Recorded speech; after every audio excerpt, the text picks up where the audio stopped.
the hearing for the Barnstable Conservation Commissions, I would like to ask George to do a roll call for the quorum purpose. Abadili, Present. Foster, Present.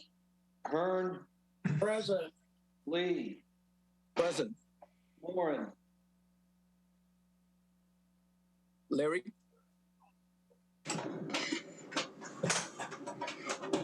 Warren, Present.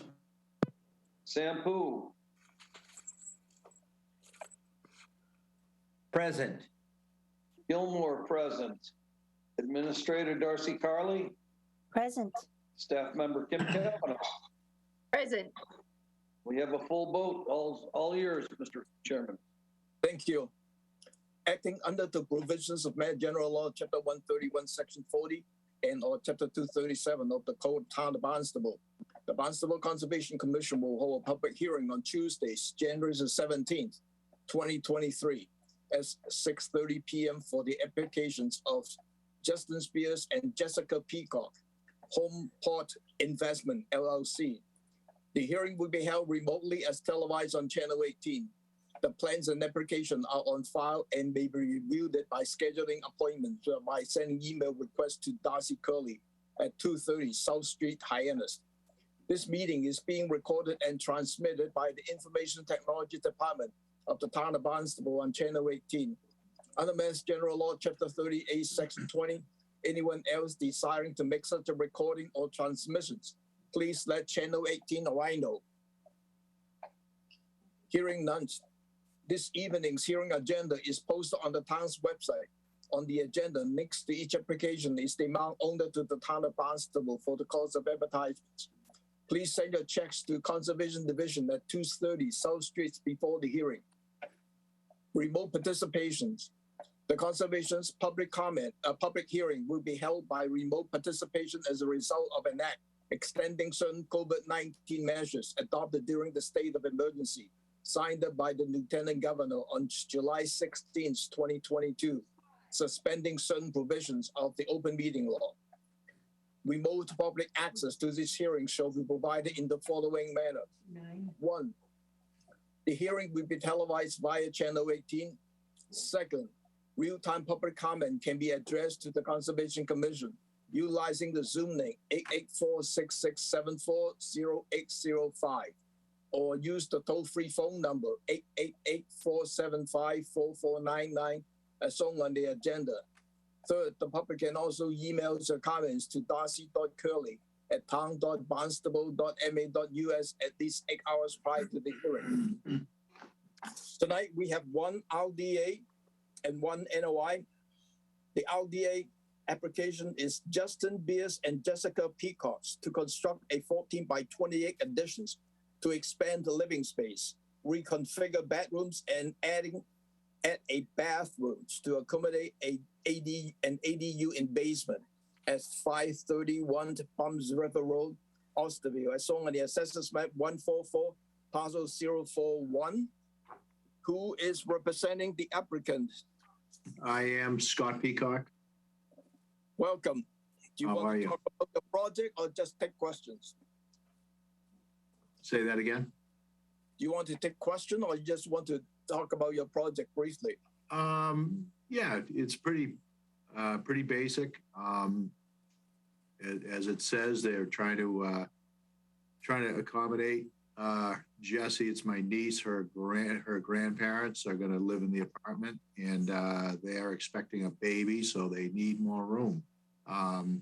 They happen to live on an old, it's not being used anymore, cranberry bog, and tried to build obviously away from the wetlands as best they could, but they are limited. So that's the best spot we could come up with to put the project.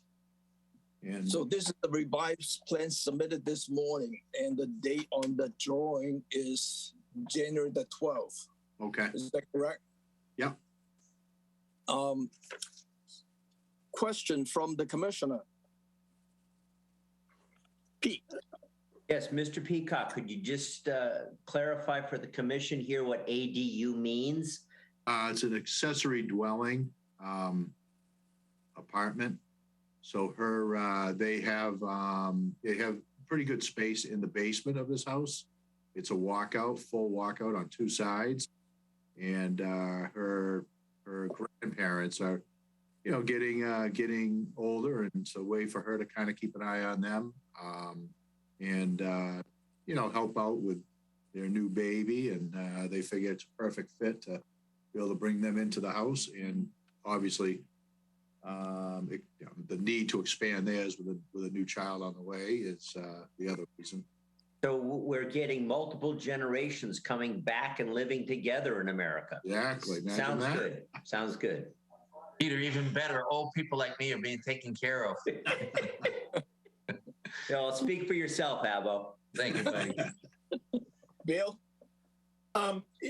The area between the wetland and about 50 feet away from the wetland. Yeah. What is that like? I didn't make a site visit. It is very, very dry. There. I wish I had the topography on it. I don't on this dry. They're uphill quite a bit from it. It's very dry on the way down, and it's like a typical bog. I mean, it just goes down to which it's dried up over the years. It used to be, you know, the flourishing cranberry bog. But it's a gentle slope, probably 8 feet from the foundation to the edge of the bog. And you know, it's kind of a shame. It's all grown in with pine trees, and it's been overgrown, but you could still tell it was a cranberry bog. But it's just a lot of pine trees, pine needles. There's really no grass, maybe a little crabgrass around the house on the back yard, but it's you know, it's not like it's eroding away. It's in pretty stable soil, and you know, I don't see any issues with anything in the future. This has been Jesse's grandfather built the house probably 40 years ago, 35 or 40 years ago. It's been you know, taking its time to grow in, and pretty good situation. Thanks. George? Yeah, I hope they can find a good contractor to do the work. That's all. How you doing, George? We're still looking. Still looking, Scott. Okay. Any more question from the commissioner? I got a quick questions, and it's probably not within the purview from the Concom. Are you changing the number of bedrooms for this house? I don't think they are. They're giving up a bed. No, they're not. They're giving up a bedroom, changing it to a den, and yeah, no more bedrooms as far as to add to the septic. Okay.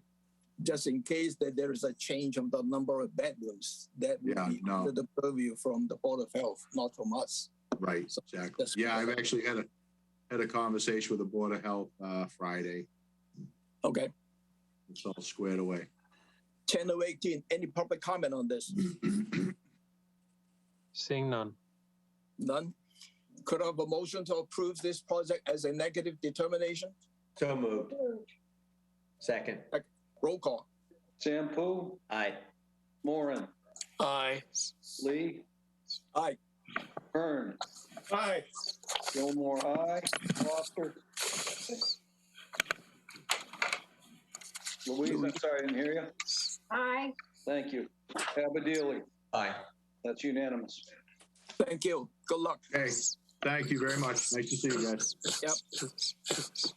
We have one NOI is the Homeport Investments LLC proposed replacement of existing failing timber bulkhead with a vinyl bulkhead at 9 Indian Trail, Osterville, as shown on the assessors map 091 parcel 015. John. Good evening, John O'Day from Sullivan Engineering Consulting, representing the applicants. I'll pull up the plan, which may look familiar to the commission. We were before you very recently, maybe this summer, to replace the majority of the bulkhead along the shoreline that's in front of number 17. We have an order of conditions. That work is beginning as we're here this evening.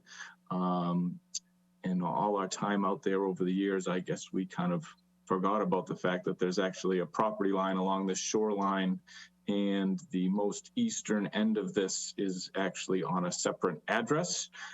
So we are here tonight to seek approval for the last 64 feet of that bulkhead. This is one project. It will all move forward together, hopefully, if approved. And the work is being accessed from the land. I think it should all be used in one access way. Hopefully pretty straightforward. Thank you, John. John, have you received the DEP number? I can check that while you see if anyone else has comments. From the office, we have not received the DEP number on these applications. I just want to mention. So even if we approve it, we may have to, do a continuance waiting for the DEP number.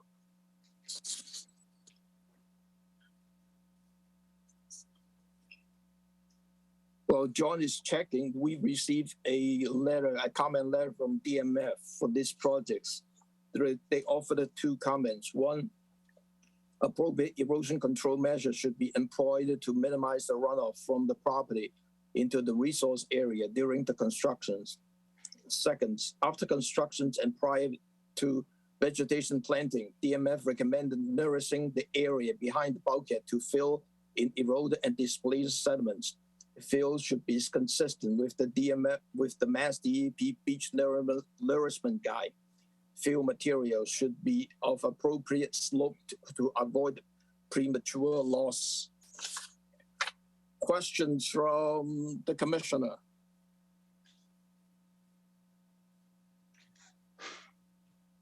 No one?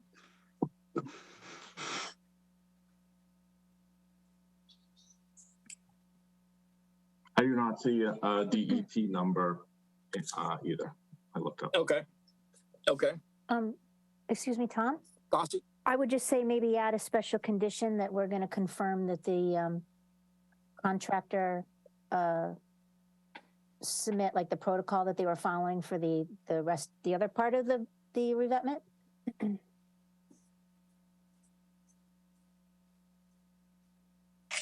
I have one item in there in terms of the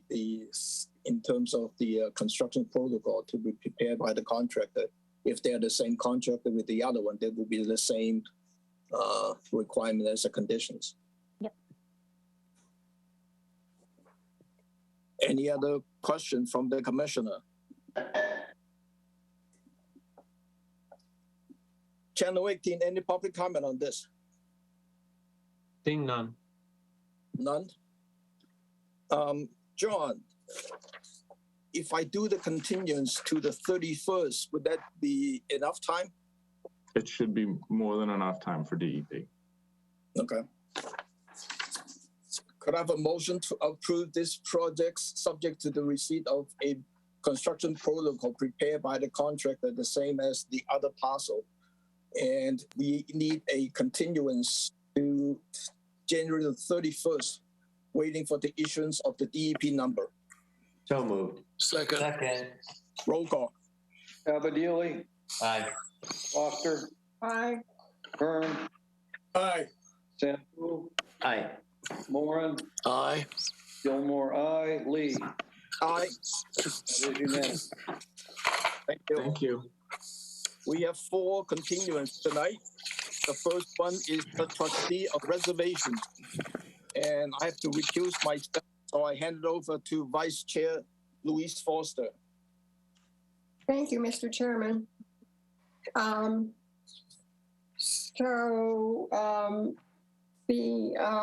Let's see, goodness. The proposal is to, I'm looking for the description. You need to read it into the record. This is embarrassing. Let me see. We're looking for Amy Ball is representing the applicant. Louise, excuse me, I think you need to read this into the record to open it. Yeah, Madam Chairwoman, if you'd like, the clerk can read that for you if you'd like. okay, thank you. Okay, this is the proposal of the trustees of the reservation. Proposed realignment of the existing parking lot layout to improve access and circulation to meet ADA compliance for accessibility. Additional improvements include green stormwater infrastructure system, buffer restoration, and new landscape design at 675 Main Street, Osterville, as shown on the assessor's map 141, parcel 038. Thank you. You're welcome. And George, excuse my understanding is it's all commissioners except Tom. Is that correct? That is correct. Thank you. And it's Okay. Elizabeth Carey Soul that's doing the presentation to finish up on the continuance. Oh, okay, all right. One of the things we were looking for was an analysis of the stormwater plan, which DBW has completed. And I believe Elizabeth is going to respond to that. We have all received a plan that was dated, a revised plan that was dated on the 16th. We received it today by email. So Elizabeth, would you want to describe the changes you've made and shown on the plan? Sure.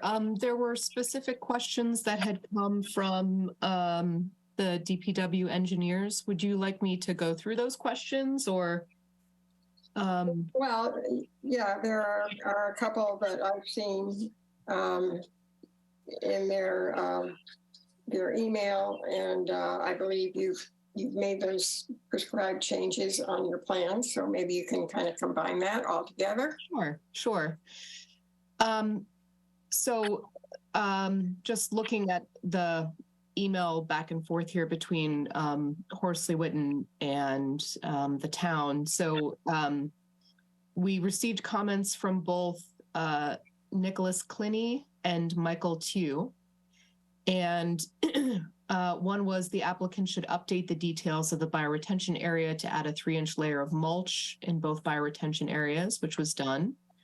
From the same section of the handbook, all under drains should be set in a minimum of 8 inches of gravel. And then applicant should confirm there's a minimum of 2 feet of separation to the ESHGW in all stormwater infiltrations BMPs. And it was confirmed that we meet the 2 feet of separation.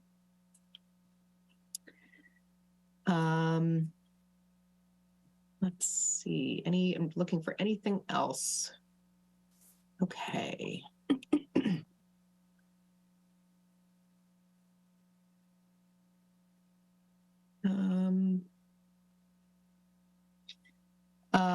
And then there were some comments from Mike Tew regarding some grading questions, and those had come up as part of our informal site plan review process. I don't know if you want me to address those as well.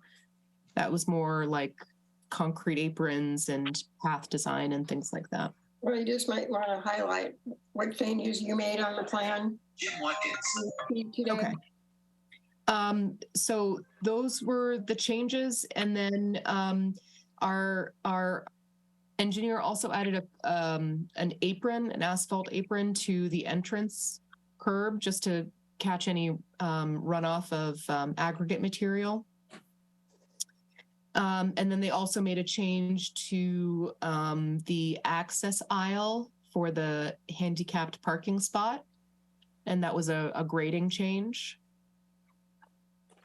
And then they added an inspection port on the site plan for the stormwater catchments. And I believe that is it. Okay, commissioners, questions, comments? No one? Okay, Channel 18, any comments from the public? Seeing none. Okay. As we discussed last time we talked about this, all invasives should be pulled by hand. And we should also have, we expect annual reports on the health of the plantings for 3 years. Mm-hmm. Or do you feel good about that? Yeah, yeah, we Okay. are certainly able to provide that. All right. So could I have a motion to accept this proposal as submitted with the proviso that, as I said, invasives should be pulled by hand and there should be annual reports on the health of the plantings. And it would be based on the plan dated when? I mean, The 16th of this month. thank you. And those are for 3 years, correct? Yes. So moved. Second. All those in favor? Well, Need a roll call. roll call. Roll call. Sampu, Aye. Abadili, Aye. Foster, Aye. Gilmore, aye. Moran, Aye. Kern. Aye. That's unanimous. Thank you. Thank you all so much. Okay, good luck. Thank you. Back to you, Tom. The second continuous of the evening is Alicia Fix, trustee 249 Superior Road Realty Trust, to remove existing pool and clearing for gardens at 249 Superior Road, Oakville, as shown in the assessors maps 095 parcel 015. This is a continuance from January the 3rd, and the quorum is everyone. John. Good evening, John O'Day from Sullivan Engineering Consulting, representing the applicants. Chuck was before you at the last meeting initially presenting this. It's a project to remove a pool and install some extensive gardens to the side of the property. I will pull up the plan. The commission expressed some concerns with work in the buffer zone, and sorry, just trying to get my pens out of the way here. Come on a little so we can see more of it. So again, we have a salt marsh. We have a 50-foot undisturbed buffer across the property. We are working primarily in this quadrant of it. Pool is in the flood zone. I provided some commentary on my thoughts on the current regulations, the buffer zone regulations in chapter 237. I think I'll defer expanding on those at this point and maybe just sort of skip to some revisions that have been made to the plan. I think the applicants are very understanding of the commission's concerns over the conditions of our wetland resources. They are heavily invested in this property, and certainly a big portion of the value of that property is that it sits next to a wetland, and they want it to be in just as good, if not better, condition than the commission does. I think I'd also just note that in terms of the development of this potential development of this property, this is very minor. Someone could certainly be before this commission looking to do extensively more development on this property, and they are looking to try to kind of preserve the rural nature of this area. But understanding the commission's concerns, there are some things that were incorporated into this plan to hopefully lessen any potential impacts to the wetland. We had a bioswale along the lower edge of it. We've increased the width of that to 15 feet. So again, we have the limit of work at the 50-foot buffer, completely undisturbed seaward of that, wetland of that. We're providing a 15-foot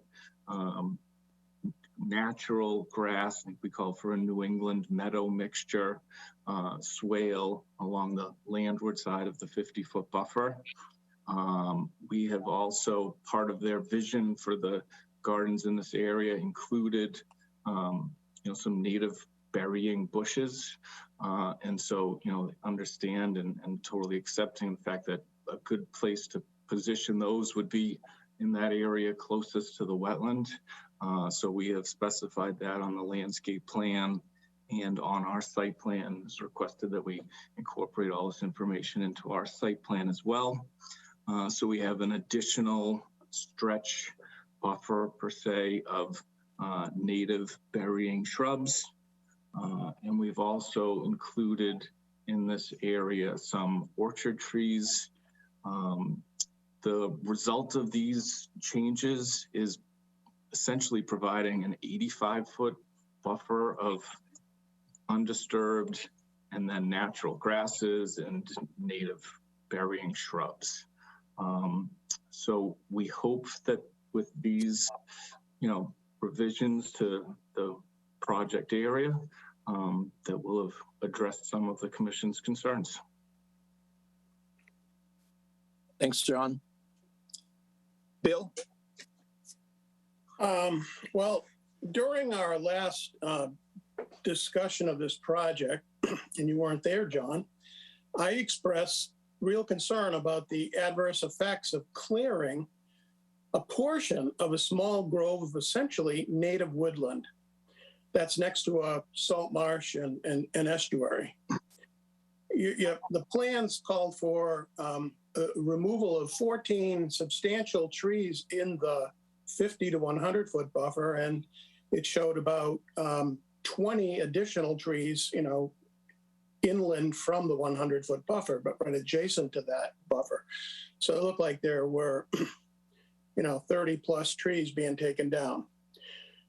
I mentioned that such habitat is essential for the well-being of many wildlife species, including wetland-dependent wildlife. And I said that clearing contributes to the fragmentation of important wildlife habitat.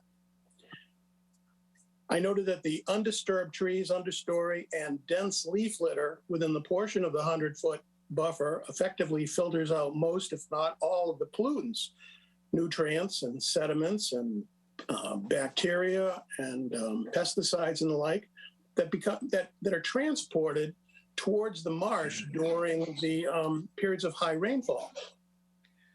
As a retired population level biologist trained in the principles of ecology, I'm aware of the severe adverse effects of habitat fragmentation and loss of wildlife migration corridors. Yet knowing this kind of information is really of only minor value if you can't speak specifically to our commission's statutory authorities. And I felt kind of like I was hanging out the last time going, this is not good for our wildlife.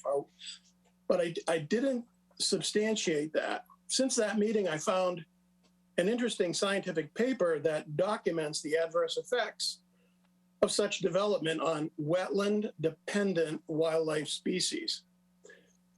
And I believe that wetland-dependent wildlife species are something that comes under our jurisdiction. I had Darcy distribute the paper by William DeLuca and 3 co-authors to each of you this morning, speaking to the commissioners. And I assume that paper is part of the record for this project. Now, let me try to summarize that in a hopefully short, coherent way. DeLuca et al. 2008 is a somewhat complex analysis of the effects of development on water bird communities in 28 subestuaries of Chesapeake Bay.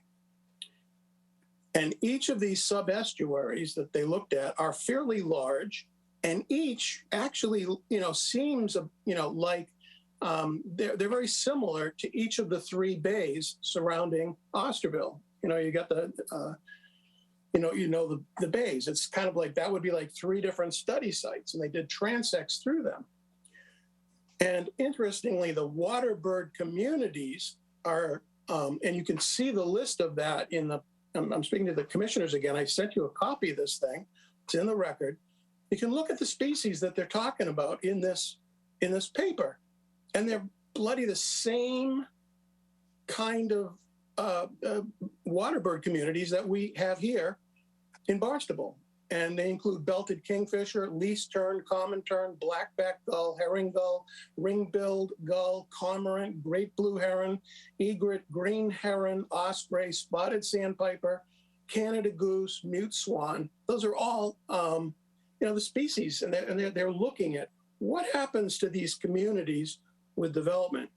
And what they found is that the diversity of water bird species and the types of water birds changed with the amount of development.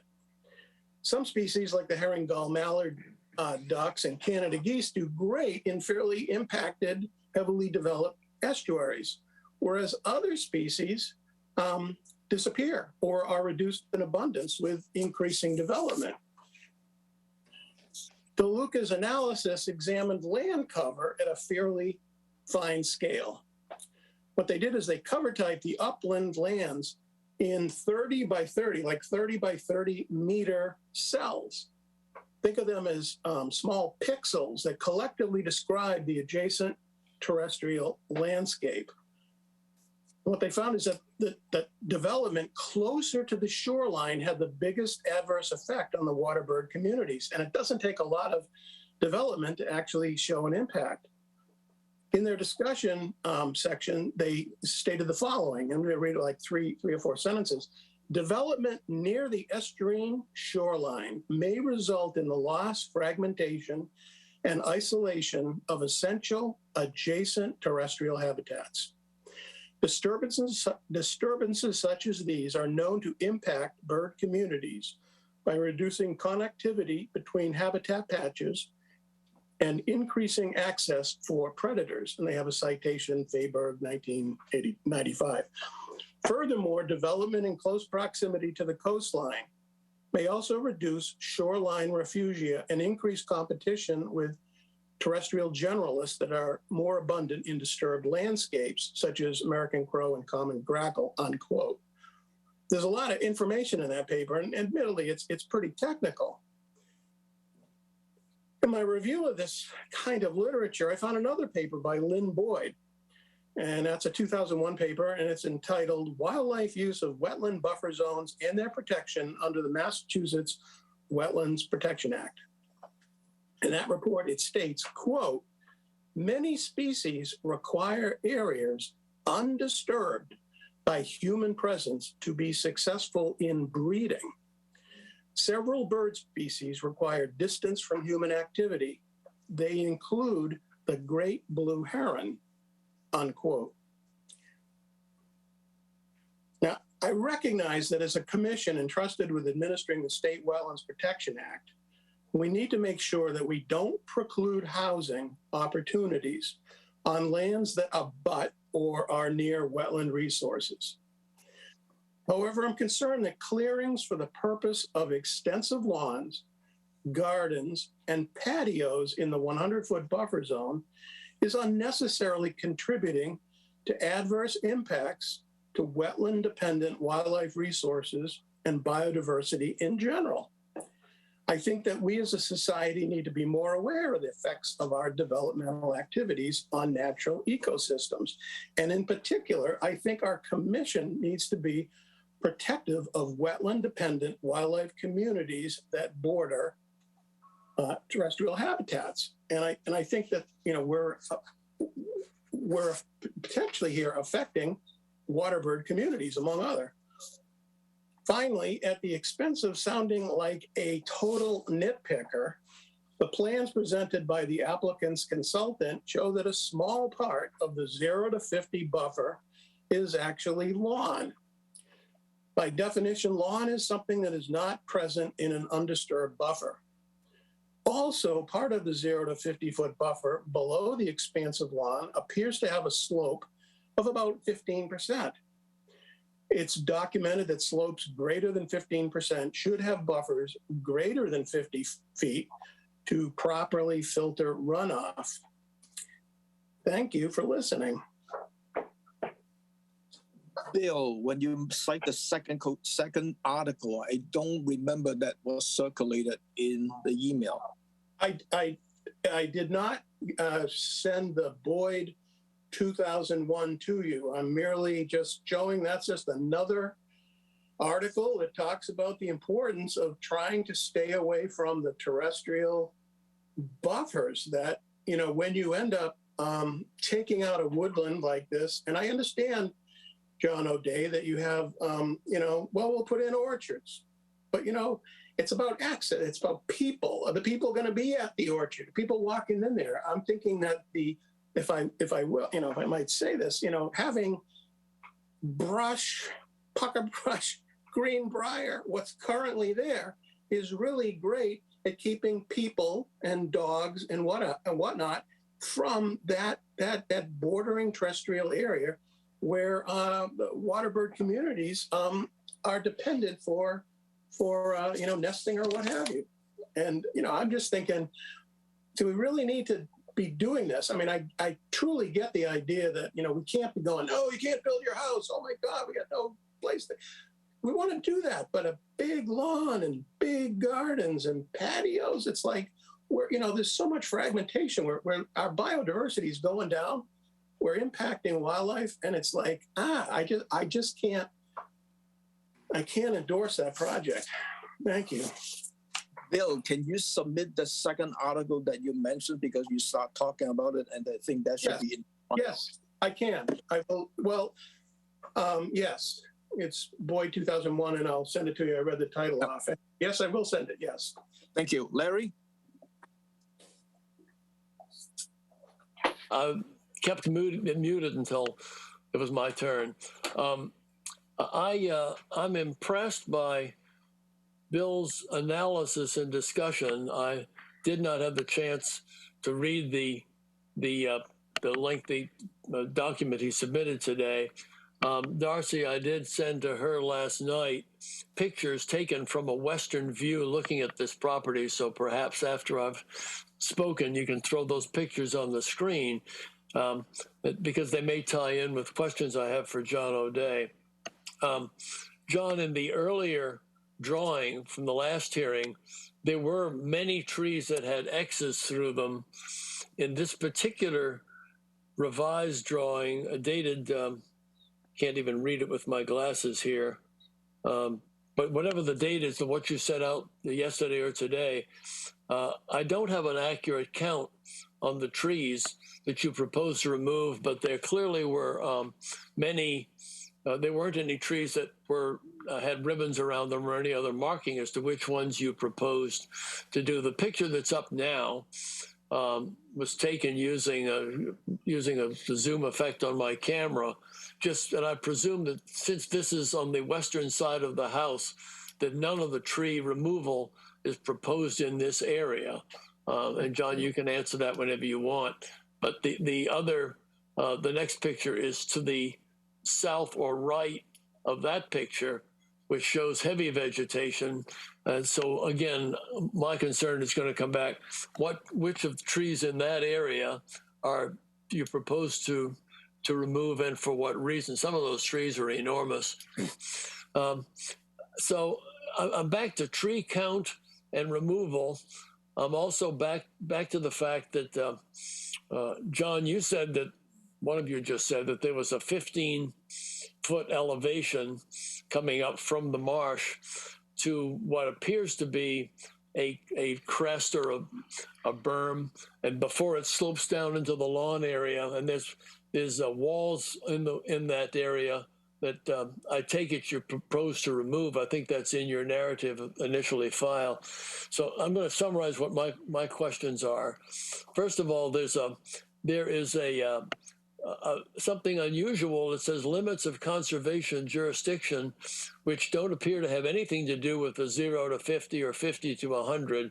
So John, maybe you can tell me how that was arrived at and what impact, if any, it has on the plan. I put highlighter all over my maps. It doesn't mean anything to you, but it does to me. Everything with the conservation jurisdiction is a yellow line, and it's all over the place. So it comes back right on the western side of the front of the house, all the way to the property up on the street, and then it comes all the way down to where the pool is. So I'd like to have a better understanding of how that is our jurisdiction, if it's well beyond the 100. The second question is, can there be a time when the trees that you propose to remove are actually clearly identified on the property? Because I'd like to be able to go back again and see that. The ones that are closer to the marsh are more concerned to me. The ones back where the pool is and where the yard is are not as much so, because it's well back off the 100. Let me see. Yeah, no, it's not. It is off the 100, but you still propose to remove some, which is fine. But it's the ones within the 50 to 100, which may be more concerned, more because of the impact on the slope itself and the potential for flood zone issues. So that's where I am at the moment. And if, John, you can answer that, I'd appreciate it. I'd be happy to. Before John answered the questions, the two revised plan was sent out this morning. They are dated January the 12th. Go ahead, John. I believe that in the photo that's still up here, none of the trees that you're viewing there are coming down. You can see the edge of the salt marsh. You can, maybe from that you can estimate what a 50-foot buffer looks like, but all the way to the top of that slope where those pine trees are is all within the 50-foot buffer, and none of that vegetation is coming out. So there is a well vegetated 50-foot buffer in the area that we're working and across the remainder of the property. If you wanted to stop sharing, I could pull our plan back up just to quickly explain the limit of jurisdiction. And really the reason that it goes landward of the 100-foot buffer. So again, we have salt marsh. We do not have slopes which meet the definition of a coastal bank. We do not have 18% slopes where even if it wasn't a coastal bank, the commission reserves the right to increase their buffer zone according to the buffer zone regulations. We have a limit of jurisdiction landward of the 100-foot because of flood zone. The elevation, the ground up here is gently sloping its way up to elevation 12. So theoretically, in the 100-year storm, this area would be potentially inundated with that coastal storm. So nothing in the 50, the 100-foot buffer in here. And again, a good portion of that is going to remain or be substituted with other good natural ground covers and woody vegetation. And then from the 100 landward, we are just within the flood zone. Thanks, John. Louise? Let's acknowledge that it answers my question on that. Okay. I wanted to follow up on some of Bill's comments. Let's see, John O'Day, you said that we have an undisturbed 50-foot buffer, yet Bill, I just took that as fact. I perhaps should have questioned it myself, but Bill says he's found that there is lawn within the 50-foot buffer. And as I looked at the original plan, I think I see that also. And then the observation that there is a 15% slope. I think it's 18%. That's the trigger for the town. But if so, if that's within the activity, we've got a coastal bank in there as well. And so John, what do you think about both of those issues? So I believe that Bill said that there are portions which are 15%. And I agree that we are not 18%. And what I was suggesting was that if it was over 18%, even if it was not a coastal bank, we weren't in a coastal resource, but there was a slope of more than 18% from an inland resource, the commission in their buffer zone regs does state that they can impose more than a 50-foot buffer. But I think I agree with Bill that we are not 18% here, so we are not a coastal bank, and we are not in an area that, per the current regulations, would require more than a 50-foot buffer. So 15% is the maximum that we've got in that area. Is that right? In the area that we're working, this slope designation in here is 6%. So I think it does get steeper on the other side of the property where we're not doing anything, but even that did not rise to the level of a coastal bank. Okay. I'm following the 50-foot buffer. I'm looking on the paper copy next to me, trying to follow it on the same. So we have, well, this would let me change color, maybe. So we have edge of lawn up here and heading landward, and we have 50-foot buffer down here. So certainly not on the eastern or southern portion of the property. And then I round the trees, and the lines do.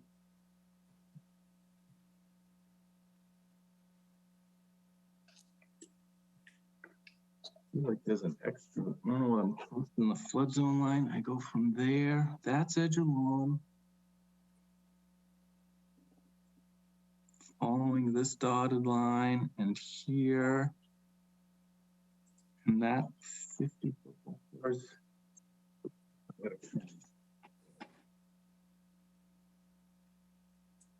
Oh, okay. I may stand corrected that by the second pine tree, perhaps there is a little triangle there that could belong within the 50-foot buffer on the other side of the property.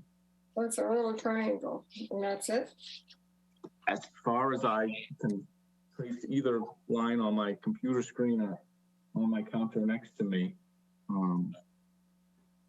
it's give or take 3 feet of that pine tree. Well, so that's something that can be easily corrected, right? Could be. And that would be done. I mean, it's a de minimis kind of thing, but it would be corrected. It's something that the commission could condition if they were going to follow accept the existing buffer zone regs, and that if we were providing a 50-foot undisturbed, that this would be a approvable project. Right. Okay. Thank you. Thanks, Louise. Pete? Okay, as a fellow scientist with Dr. Hearn, I read that article too very carefully. For my fellow commissioners, the take home with all of the statistics and analysis that was done, the take home is, as Bill said, development within closer proximity to near shore environments has a fairly significant negative effect on the water dependent organisms. Again, this is primarily a avian population. Mr. O'Day, you have made a bunch of revisions, but essentially it's still the replacement of significant habitat with, again, woody vegetation. It's going to hold the soil down much better than lawn, and you are promising organic gardening. I did forget to state that in this discussion. Yes, okay. This is intended to be an organic garden. But again, whether it's going to bear on this application in front of us, or if it's something that we as a commission need to visit in our revisions of our 704 analysis, Dr. Hearn brings forth very good information as to the value of woodland habitat within our jurisdiction. So thank you for listening. Thank you, Peak. Before I go back to Bill, John, I think Larry asked a question. I don't know whether you answered because Larry was asking how many trees are you removing within between the 50 and 100? And then I look at the drawing, it still have those cross marks. And then I know, yes, you mentioned about some new orchard planting stuff on the side there. So I just want to ask you to address that question. Yes, I agree with the numbers that Commissioner Hearn stated earlier, which is that there are 14 trees between the 50 and the 100-foot buffer, and that are being removed. And I don't have a print of the proposed in front of me to recount the number of potential orchard trees that are going back, but 1, 2, 3. It looks like about 6 trees are proposed to go back within the 50 to 100. Actually, that's not true. Some of those are beyond the 100, but still within jurisdiction. I count about 2, with 100, between the 50 and 100, and then the others 6 are outside the 100. That's true. Bill? Yeah, 2 points. One is I mentioned the 15% slope. I didn't know anything about what did you say, 18% and some reg that we have in the town. The 15% that I was speaking of is something that came up and has come up in discussions about how wide of a buffer do you need?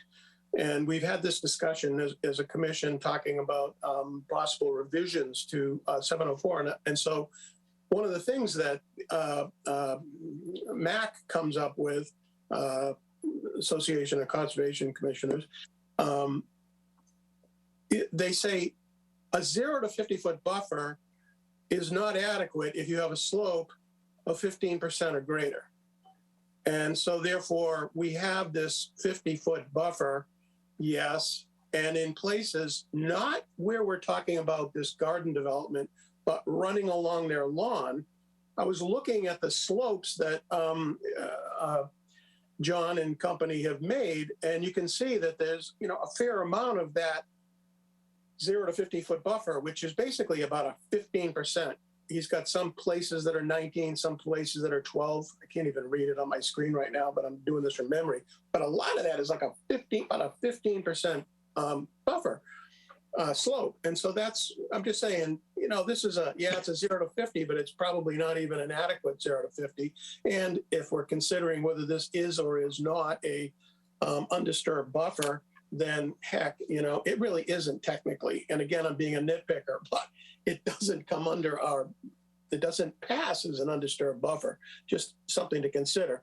The other point that I want to make again, and I've already made it once, but I just have to say 14 trees in the 50 to 100-foot buffer doesn't mean just 14 trees in the 50 to 100-foot buffer. You've got understory, brambles, habitat, wild natural forest, which is essentially being cleared. And that provides cover and keeps people and dogs and who knows what out of the terrestrial zone where the marsh birds can come in. And so when you end up saying, well, we're going to put in orchard trees, hey, orchard trees for the native vegetation. Well, it's not just the trees, it's everything. It's just complex woods that are being cleared. And now people are going to be able to come in and look at their peaches or their pears or whatever the heck the orchard trees are, and potentially walking into the meadow that's been planted. And so you're really taking this wild, complex woodland and you're blowing it away. And I guess I think that is an impact to the marsh bird community and possibly other species as well. Thanks, Bill. John? Yeah, I tried to read that article, Bill. Obviously, I don't have the scientific background, so I didn't get as much out of it as I'm sure you did in reading it and studying it. But I look at this as a whole, and I'm saying you know, if this guy was coming in and putting in houses and skating rinks and parks and swimming pools, I think you raise a good issue. But I think under our guidelines, and we will have a fully undisturbed 50, because as Louise said, they're going to replant that part of the grass. Therefore, it becomes an undisturbed 50. So we are dealing with that under the regulations. Secondly, this project to me, given what they're doing, an organic garden for this is going to have a de minimis impact compared to, for example, houses that would go in there, or swimming pools that might go in there, or skating rinks that might go in there. You talk about people using it. This is private property where they're going to be gardens. There's going to be gardeners in it, and maybe the homeowner's going to walk around it. So in all due respect, I don't think that this particular application is going to create the negative impact that study talks about and that you were kind of elaborating. I think it's quite an approvable project under the revisions, in my opinion. John, one comment to you. I saw your letter that you wrote.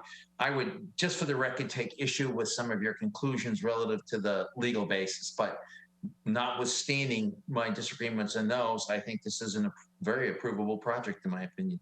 Thank you. Thanks, John. Louise? Yeah, actually, I am a scientist, and I focused on the abstract, and I know that's a no-no. I should go through the details, every detail of the paper, but I read the abstract. Shame on me. And, you know, as I was doing that, I'm thinking, gee, you know, this really relates to very, very many of the applications we consider all the time.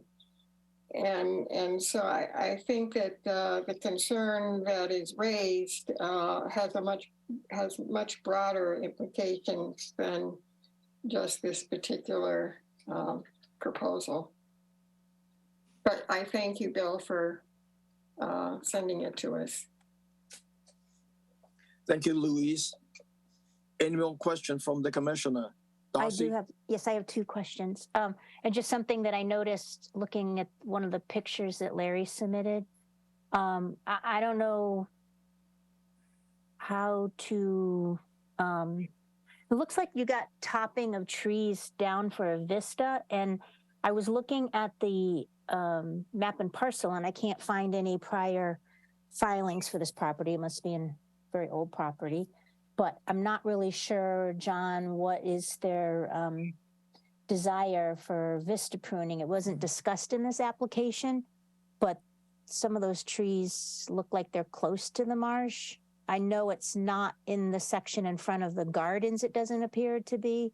Right. But I don't know now whether we just want to state that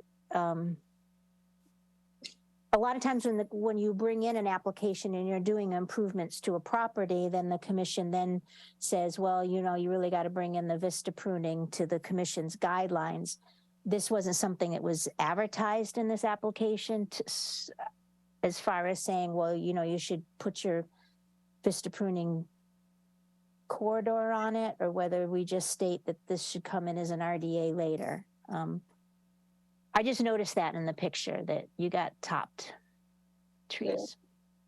Yeah. And my second question is, I couldn't tell, do you have fencing around these gardens to keep the rabbits out of the lettuce? And what are your thoughts for that? And are you going to have the clearance? Are you going to ask for a waiver on the clearance for the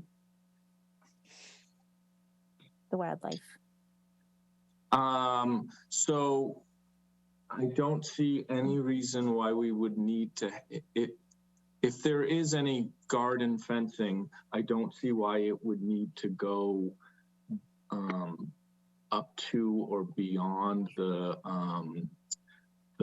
bio grass swale. So if there was going to be any garden fencing, it would be at least 65 feet off. We haven't had any discussions on that at this point. I hadn't thought of it.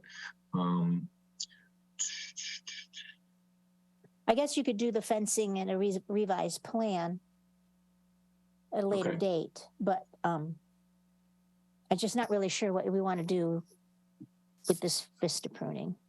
Well, Vista pruning is not part of this, and we couldn't approve it. correct. This application does not include in the vista pruning portion, so we cannot, make a determination on that. So Right. it's out of its applications. Right, but I think we should note it for the record that if you're, since we're looking at this picture and it was part of this discussion, that the commission is not signing off on what they're seeing for this vista pruning, and that needs to be addressed. Right. Before I go back to Larry, John, with this extensive clearing, the question that I have, being an engineer, looking at that, you cut out the trees, you have to regrade the whole area. So you are going to take out all the vegetation here, and then you are going to build your swale, and it's probably seeded swale. It will take time to build up the grass for it to grow.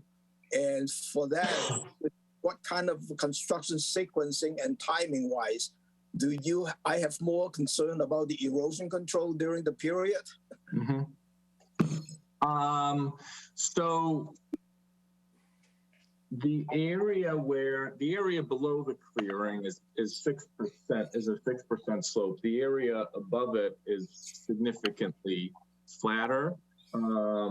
So I don't have, and the goal is obviously to have this ready for planting come beginning of April.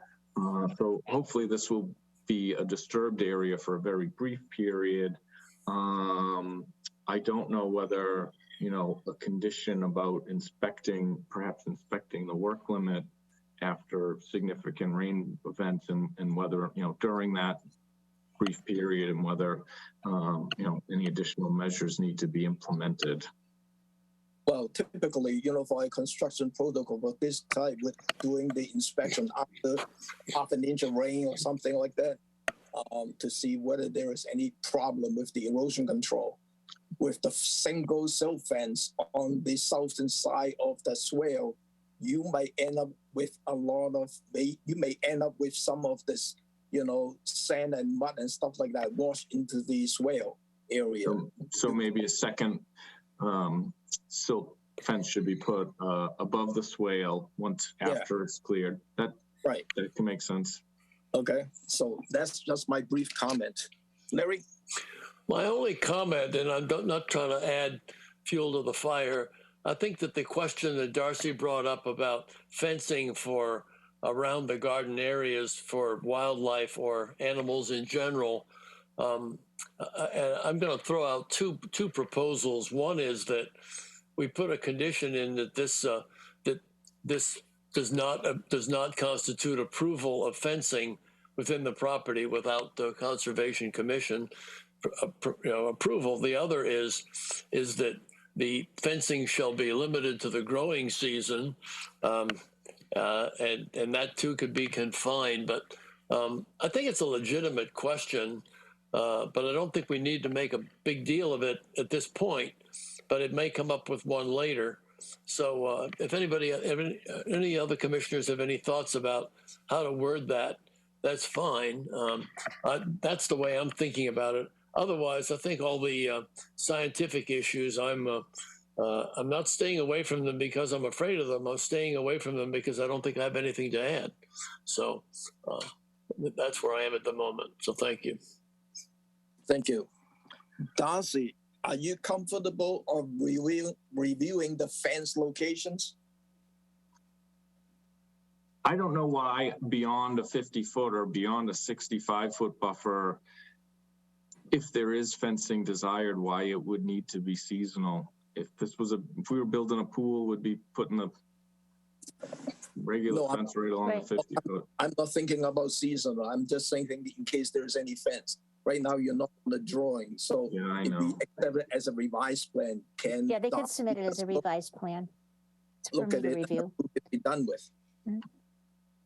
And I'm sorry, I just had a minute to think about it. As far as later on down the road for the vista pruning, you could do an amended order. Or That an way would be RDA or whatever's advertised. Yeah, easier. or an RDA. Right, right. Louise?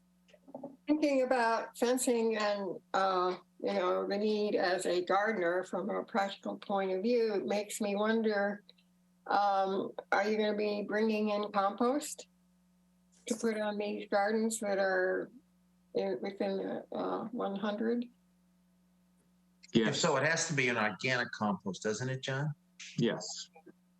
It does, but even so, you know, it's got to be organic, but I just wonder about, I need someone else's opinion on that, I guess, in terms of putting compost in the 50 to 100.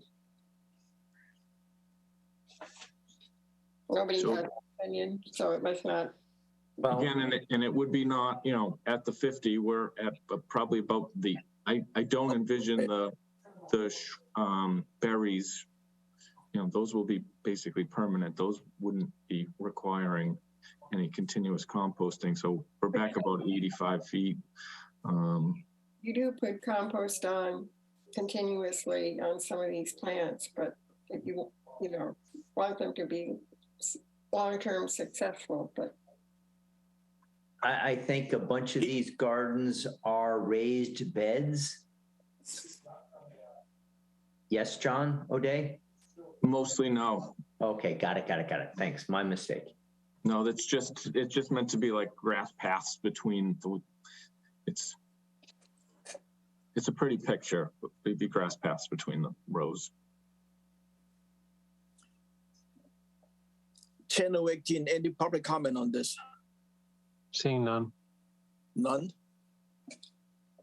Let me try it and see how it goes. Could I have a motion to approve this project subject to receipt of a revised plan showing the second layer of the silk fence above the swale? And for the fence, Darcy can, if you submit it, Darcy can review it as the, you know, for the approval for that. I think that's about it. And any vista pruning would require a separate filing. Yes, and the vista pruning will require separate filing for this. So moved. second, Roll call. Moran, Larry's muted. I wasn't ready for you being first. You mean the leadoff hitter approved? Lee, Yes. Byrne, No. Gilmore, aye. Foster, aye. Abadili, Aye. Sampu. No. The motion carries, Mr. Chairman. Thank you. Good luck. Thank you very much, everybody. The third continuance, the town of Barnstable, DBW, the existing wastewater pump station at 720 Main Street will be removed and a new station will be constructed at 725 Main Street, as shown in the Assessors Map 308, Parcel 003 and 143. This is a continuance from January the 10th, and we're solely for the purpose of the DEP number. And so far, we have not received the DEP number, and the applicants has requested for a continuance to January the 31st. Could I have a motion to approve the continuance to January the 31st? So moved. Second. Roll call. Byrne, Aye. Abadili, Aye. Moran, Aye. Sampu, Aye. Gilmore, aye. Foster, Aye. Lee. Aye. That's unanimous. Thank you. The last continuance, the town of Barnstable, DBW, phosphorus inactivations using alum applied it as a not to exceed dosage of 13.5 gram per meter square to depths greater than 8 meters in Subo Point, Marston's Mill. This is a continuance from January the 10th, and it's solely for the purpose of a DEP number. And the DEP number is SE3-6061 Could I have a motion to close the public hearing and authorize the staff to issue the other conditions as approved on January the 10th? So moved. Second, Roll call. Vern, Aye. Lee, Aye. Moran, Aye. Sampu. I wasn't for the hearing. Can I still vote aye? I thought you were at that hearing. Well, I think I came in at the very end of it. Oh, okay. All right. Let's do an abstain for you. Abstain, yes, Yeah. abstain. Okay. Gilmore, aye. Foster, aye. Abadili. Aye. That's unanimous. Thank you. Now we have one item under the advice, taken under the advisement. Sean D. Martin, trustee, to convert post-supported piers to pile-supported piers with no change in footprint at 310 North Bay Road, Oakville, shown in the assessors map 072, parcel 005. For the last couple of days, I've been working with the drafting the findings, and with some help from Peter and John and Darcy, I come up with the following finding, and let me read this to you right now. I did not have a chance to send it out prior to the hearing. We're just getting so much, so much work to do and trying to get it done before the hearing. So I have about 11 items in here. The first one is the proposed permanent piers, the NOI SE 3-6058. It's filed under the local regulation, Chapter 703, adopted by the Commission under the Town of Barnstable Ordinance, Chapter 237, with an effective date of October the 26th, 2004. And the latest revision of these regulations with effective date of February the 20th, 2018. The use of existing and the proposed permanent pier remains the same footprint for no motorized vessels. There is no change in terms of the pier footprint.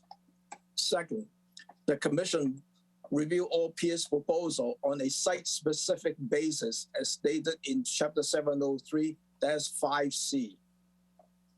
3, the Conservation Commissions find this pier to be a significant shellfish area, especially considering that the shellfish rating has increased from 8 in 2001 to 10 in 2011.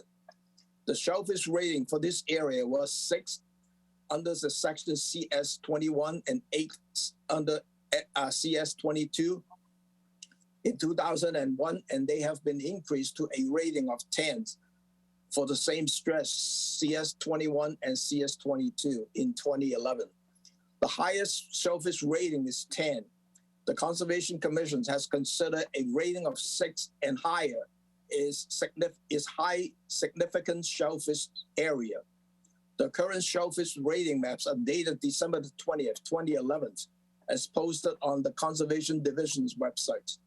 This is the shellfish resource and habitat mapping for Free Bay area as determined by the Shellfish Committee and adopted by the Conservation Commission. 4, the Commission has determined that the project significantly increases the surface sediment area occupied by piles within a highly significant shellfish area and therefore a permanent loss of shellfish habitat. The shellfish and accordingly shellfish habitat are protected under local ordinance 237-1 and Chapter 703-2. These findings is also supported by the town biologist in the shellfish report dated January the 6th, 2023. The size of the post for the existing seasonal pier is 6 inch, while the size of the proposed piles for the permanent piers will be 12 inch. The number of posts or piles remain the same as 16, with 16 from the mean low water to the end of the pier. 5, the Commission finds that this proposed permanent pier will reduce water access for fin fishing and boat-based shellfish harvesting. A seasonal pier allows off-season access and shellfish harvesting along the full footprint of the seasonal piers when it is removed. The presence of a permanent pier at these locations will impede recreational and commercial shellfishmen's access and ability to harvesting shellfish under the pier year-round, whereas a seasonal pier allows access to these sites during roughly half the year.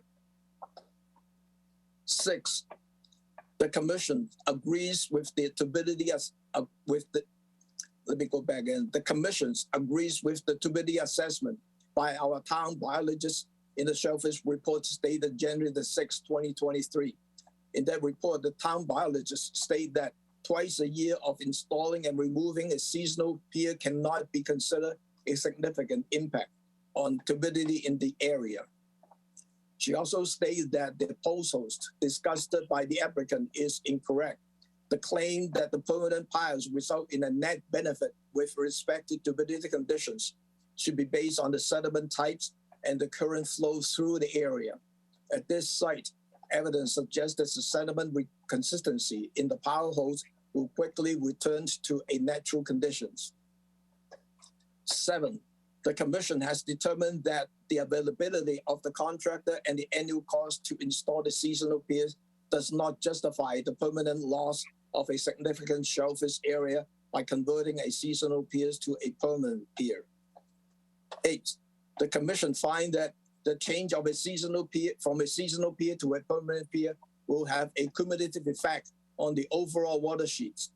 The Commission is in charge to consider the cumulative effect under Chapter 703-5A. If this application is approved, this will set a precedence for all existing seasonal piers in the town of Barnstable. 9, commissioning sample cited the concern with a spread of exotic species related to permanent piers. This may have an adverse effect on resource area and the use of these areas for recreational purpose under our regulations, Chapter 703. Seasonal piers will at least reduce the presence, growth, and propagations of existing exotic species as seasonal removal of the piles killed attached fouling organisms. This is confirmed in the Thomas F. Ryan case by Barnstable Superior Court Judge Robert C. Ruffles, Jr. While the bylaw does not specifically mention the invasive species as a particular form of adverse effects to recreational interests, such as shellfishing or fin fishing, such specialties is not required. 10, the Commission has relied historically and with confidence on opinion from our town biologists with regard to the site-specific review and recommendations. In this case, 2 town biologists, Tom McGarty, who he retired under the SE 3-3961, and Elizabeth Lewis, under SE 3-6058, have confirmed the support of a seasonal pier in these locations. Number 11, our town of Barnstable regulation, Chapter 703-5B, states in most cases, seasonal piers present less impacts to the resource because of their seasonal nature and because they can be constructed entirely with environmentally benign material. Unless evidence is presented which shows a permanent pier would in fact lessen the environmental impacts of said dock, our regulation make it very clear and make clear that the benefit of a seasonal dock on our coastal resource, the applicants has failed to meet the burden of proof as required by these regulations. In conclusions, the Barnstable Conservation Commission find that the switch of a seasonal support pier to a permanent pile supported pier at this site is likely to result in negative effects on shellfish and shellfish habitat, accessibility to fin and shell fishery, and contributed to the potential for exotic species proliferated in our embayments. It is also specifically noted that the boating needs for these applicants are being met with a less environmentally damaged option, a seasonal pier.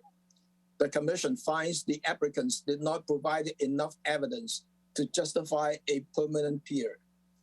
The commissions must deny the applicant's request for a permanent pier under the local ordinances and regulations and the regulation chapter 703, but approve under the State Wetland Protection Act, which contain only the minimum statewide standard and is less restrictive than the local ordinances and regulations.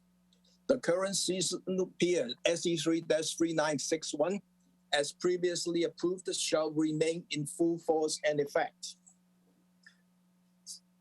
Any questions? There's a lot of stuff to read in here. And I have to thank Pete and John and Darcy helping me on looking at establish this draft.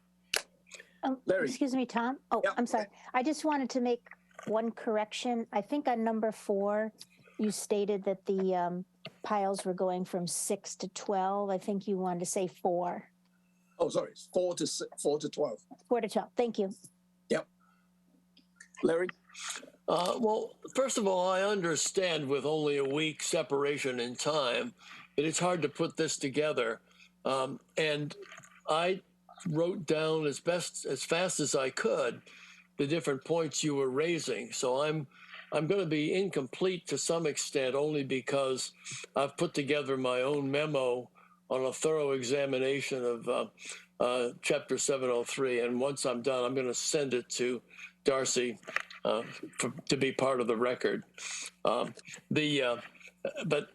first of all, I think there's a lot of discrepancies here. There's a lot of conclusions that, in my opinion, are nothing more than conclusions.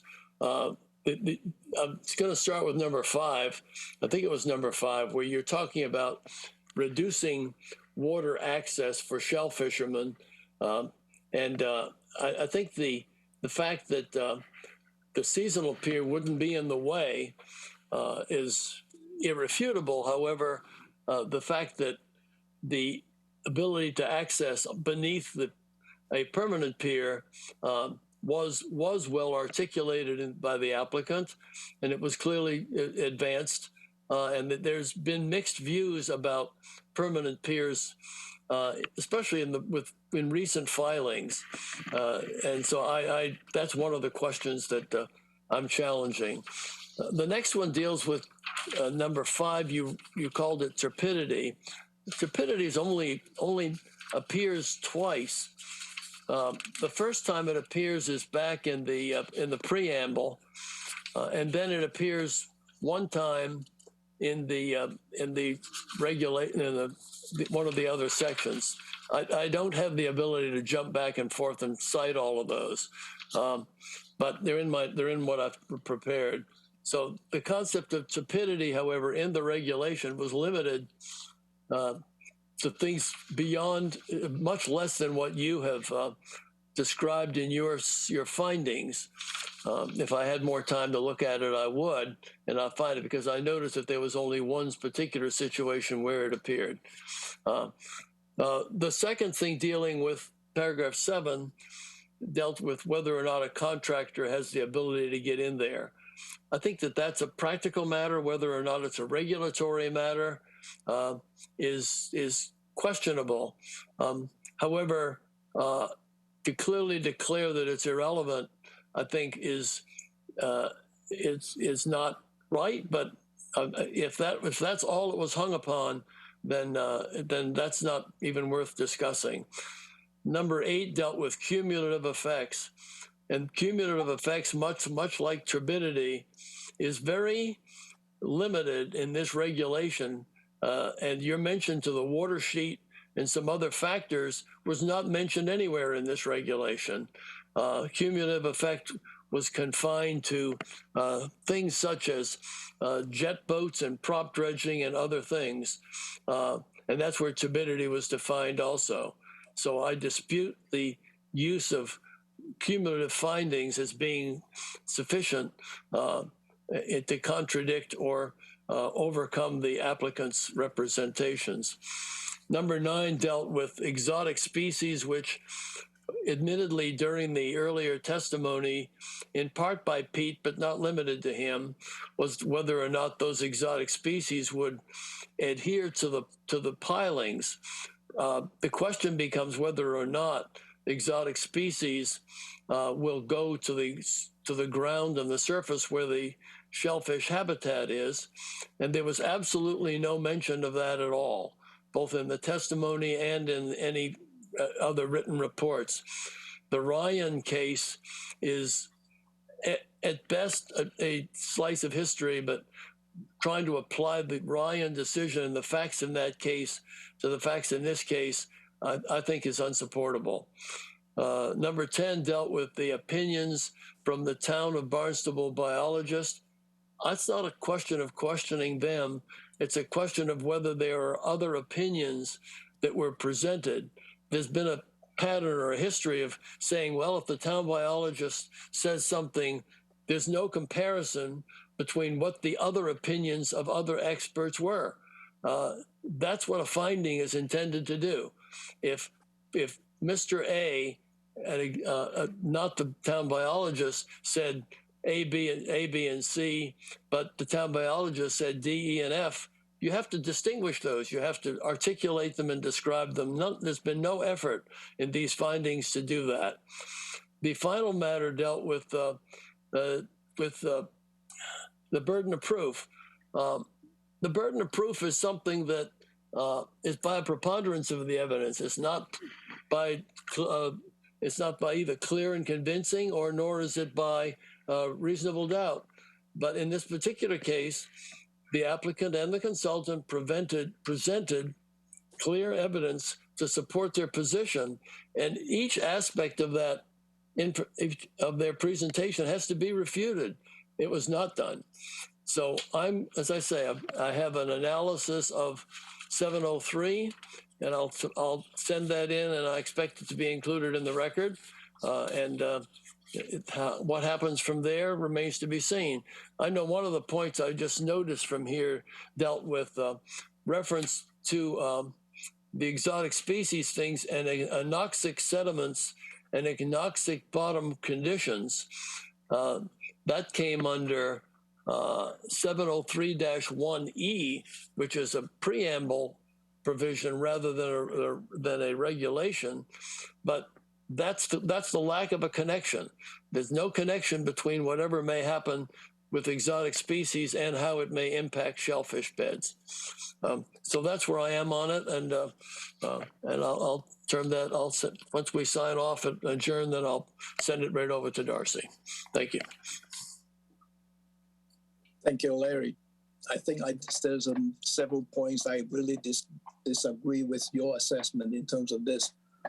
We hire our town biologists, for the expertise as a full-time staff, and they go out to the area to do shellfishing and do our study for the shellfish study. So we should value their opinion on this stuff.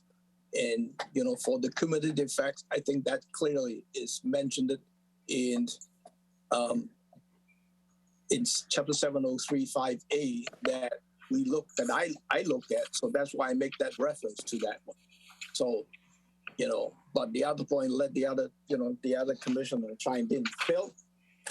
Yeah, 3 points. One is I'd like to say good job to those of you who put this together.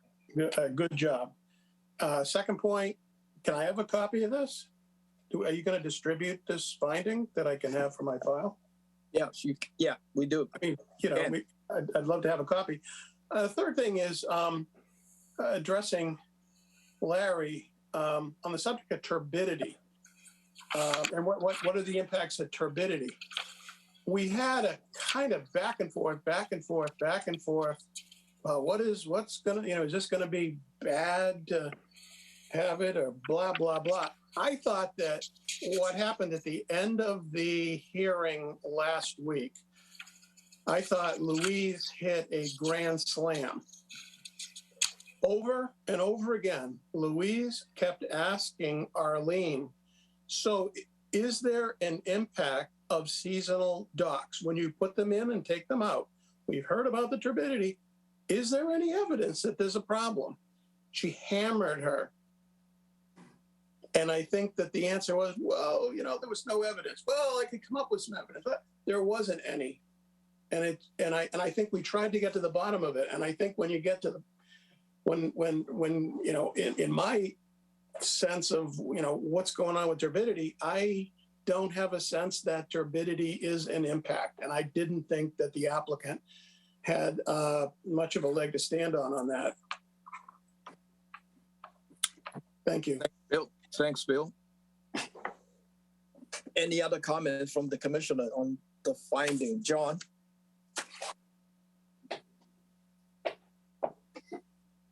Unmute yourself, John. Forgive me, Tom. I did have the opportunity to look at a draft earlier on with Tom and Darcy and Kate, I guess, looked at it as well, the town attorney. And I found as I reviewed the video and the record that the proposed findings pretty well summarize the evidence that was submitted in those hearings on this thing. So honestly, Larry, I respectfully disagree with a number of your statements, but so be it. And, I think the findings are well done, honestly. They've been redrafted several times, I know, by Tom. So when you're ready, I'd make a motion to approve the findings as submitted. I got two more hands. Let's see what happened. George. Yeah, thanks, Tom, and thank you and everybody else that worked on this. I know it takes a lot of time and effort. I would like to see what Larry has to offer.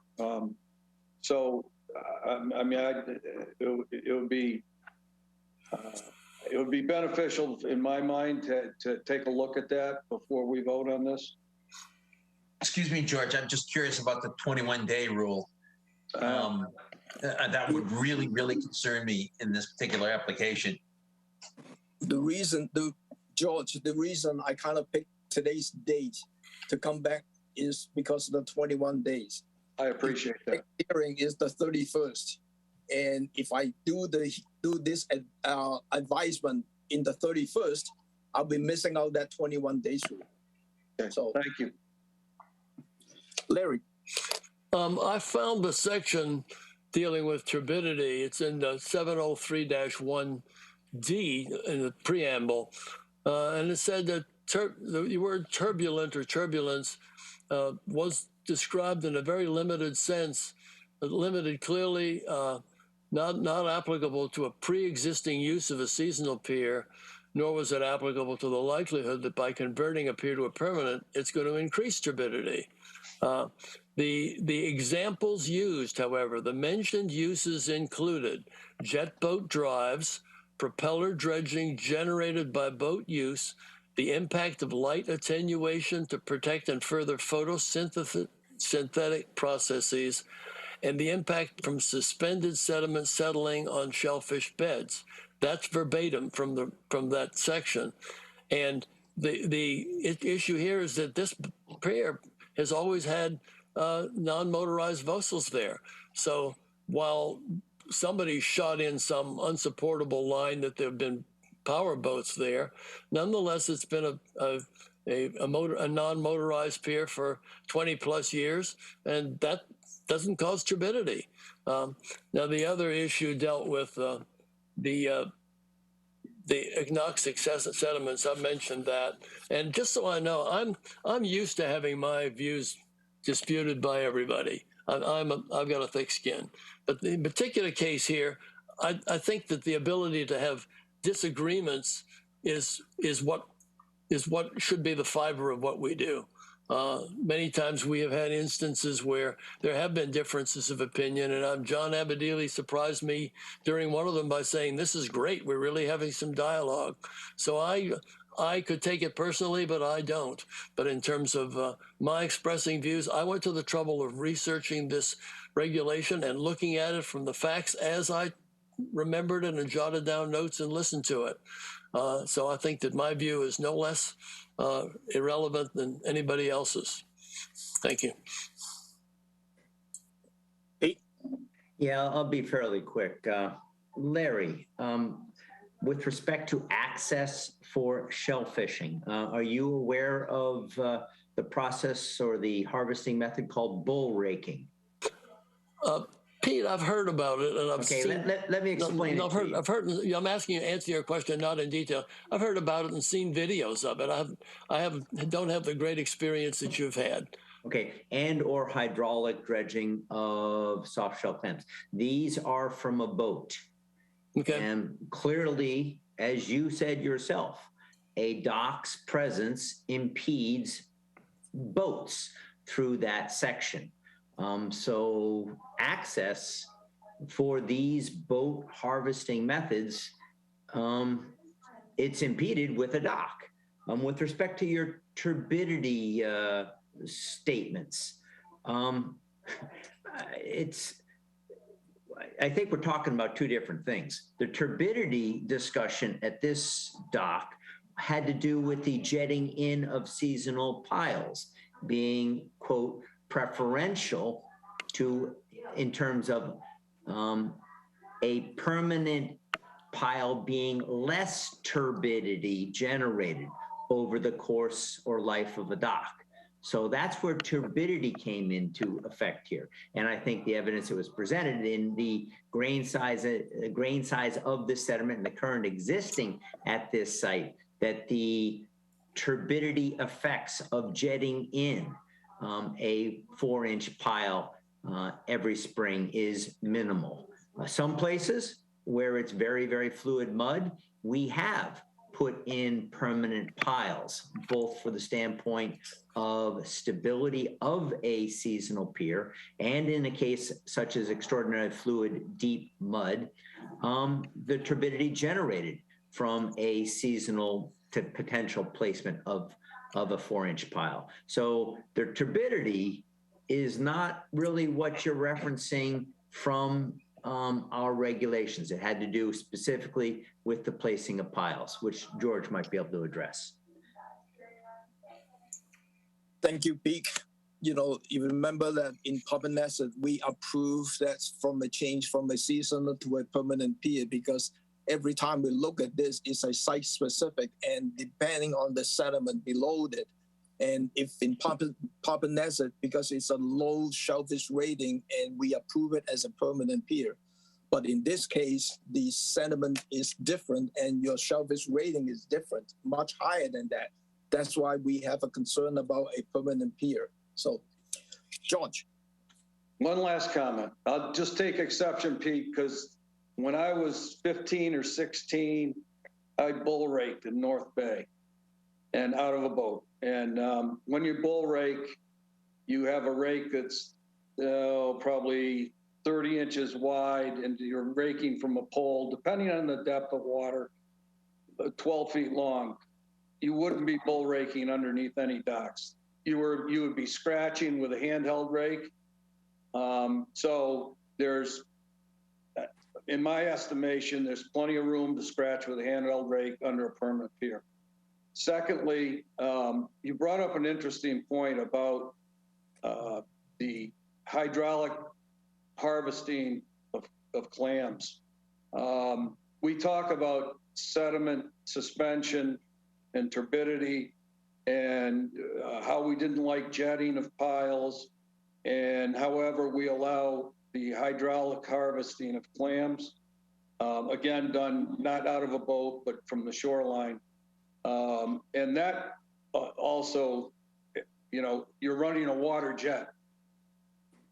I agree that most of the time you're in a bigger grain size, so you're not causing a lot of turbidity, but it certainly has a turbidity effect just from the hydraulic harvesting of plants. So I just wanted to make those 2 points. Thank you. Thank you, George. So could I have a motions to approve the draft finding? So moved. Second. I'll second it. Roll call. Abadili, He's muted. I'm sorry, again, aye. Foster, Thank you, Bill. All right, this is. this is the finding. This is the finding. Approving the findings, right? Yes. Okay, aye. Gilmore, no. Hearn, Aye. Lee, Aye. Moran, No. Sampu. Aye. That motion carries, Mr. Chairman. Could I have a motion to approve this project under the state Wetland Protection Act, but deny this project under the local ordinances 237 and Regulation Chapter 703? So moved. Second. Roll call. Sampu. Aye. Moran, Yes as to state, but no as to local. That should have been two separate motions. how would you like to handle that, Mr. Chairman? All right. Okay, let's separate it out. Okay, could I have motions to deny this project, to approve this project under the state Wetland Protection Act? So So moved. moved. Second. Sampu. Aye. Moran, Aye. Lee. Aye. Hearn, Aye. Gilmore, aye. Foster, Aye. Abadili. Aye. That motion is unanimous. Could I have a motion to deny this project under the local ordinances 237 and Regulation Chapter 703? So moved. Second. Roll call. Abadili, Aye. Foster, Aye. Gilmore, no. Hearn, We're voting a no, right? No approval? Right. For the No local- approval the on this local motion. ordinances. We're saying no, so I say yes, we're saying no, meaning aye, right? yes. Yep. Right. Sorry. Well done, Bill. Right there for a second. Lee, Aye. Moran, No. Sampu. Aye. That motion carries, Mr. Chairman. Thank you. And what else do I have? Minutes.